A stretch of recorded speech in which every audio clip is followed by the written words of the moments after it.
ایک بار حضرت موسیٰ علیہ السلام اللہ سے ہم کلام ہونے جا رہے تھے تو ایک تنگ دست انسان نے انہیں روک کر کہا، اے اللہ کے نبی، جب آپ وہاں جائیں تو میری بھی عرض پیش کیجیے گا کہ میرے حصے کا جتنا رزق ہے وہ اللہ ایک بار ہی مجھے دے دے تاکہ میں ایک دن ہی صحیح اپنے بیوی بچوں کے ساتھ پیٹ بھر کر کھا سکوں۔ آپ نے جا کر حسب وعدہ وہی عرض پیش کی تو جواب آیا، اے موسیٰ علیہ السلام، اس بندے کا رزق صرف ایک بوری اناج کے برابر ہے، اس لیے اسے تنگی کے ساتھ دیتا ہوں کہ ساری عمر اسے رزق ملتا رہے۔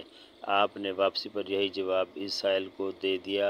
اس نے پلٹ کر کہا، اے اللہ کے نبی، آپ کا جب دوبارہ جانا ہو تو اللہ کے سامنے دست بدست عرض فرمائیے گا کہ مجھے ایک بوری رزق ایک دفعہ ہی عنایت کر دیں تاکہ میں پیٹ بھر کر کھا سکوں۔ آپ نے ایسا ہی کیا اور اگلی بار اللہ کی جانب سے اس کا سارا رزق ایک بار ہی مل گیا۔ پھر آپ کچھ عرصے بعد وہاں سے گزرے تو دیکھا وہ شخص بہت اچھے حال میں تھا اور اس کے گھر کے آگے دیگیں چڑھی ہوئی تھیں۔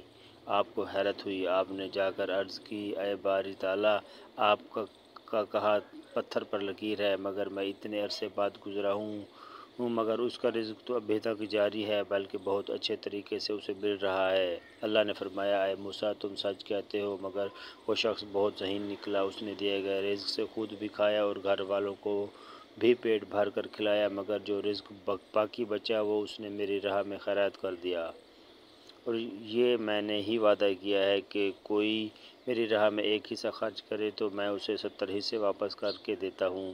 اس نے مجھ سے تجارت کر لی ہے موسیٰ، اور میں اپنے وعدے کے مطابق اسے مسلسل لوٹاتا رہوں گا۔